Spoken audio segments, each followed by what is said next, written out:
À Felice Bauer, Venise, le 16 septembre 1913. Felice, ta lettre n'est pas une réponse aux dernières lettres, pas plus qu'elle ne correspond à ce que nous avions convenu. Je ne t'en fais pas le reproche, puisque la même chose vaut pour mes lettres.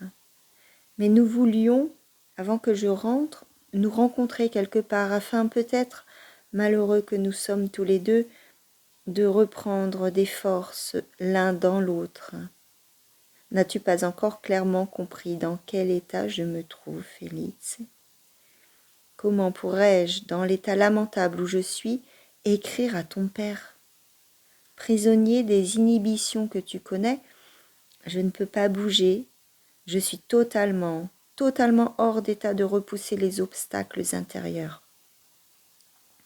La seule chose dont je sois encore capable, c'est d'être infiniment malheureux à cause de tout cela. Je pourrais écrire à ton père, tout à fait de connivence avec toi et de tout mon cœur, mais à la moindre approche, à la moindre réalité, je serais de nouveau absolument hors de mes gonds et je tenterais sans ménagement et sous le joug d'une contrainte irrésistible de parvenir à la solitude. Cela ne pourrait mener qu'à un malheur encore plus profond que celui que nous vivons aujourd'hui, Felice. Ici, je suis seule. Je ne parle à presque personne en dehors des employés de l'hôtel, suis triste, au point d'en être presque envahie, et pourtant, je crois le sentir, je suis dans un état qui me correspond, qui m'est attribué par une justice supraterrestre, que je ne peux pas transgresser et que je devrais continuer à supporter jusqu'à ma fin.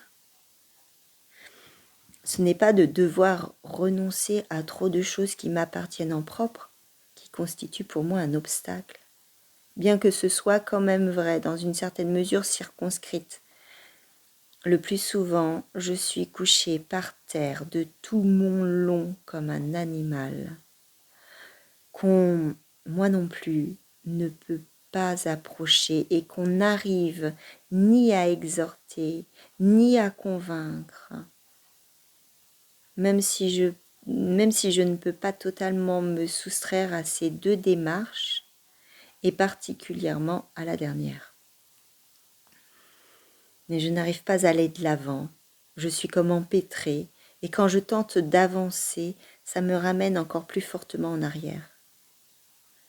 Voilà l'unique clarté, l'unique franchise qu'on puisse obtenir de moi aujourd'hui. Quand ce matin j'ai regardé de mon lit le limpide ciel clair de Venise et que de telles pensées me sont passées par la tête, j'ai eu passablement honte et j'étais passablement malheureux.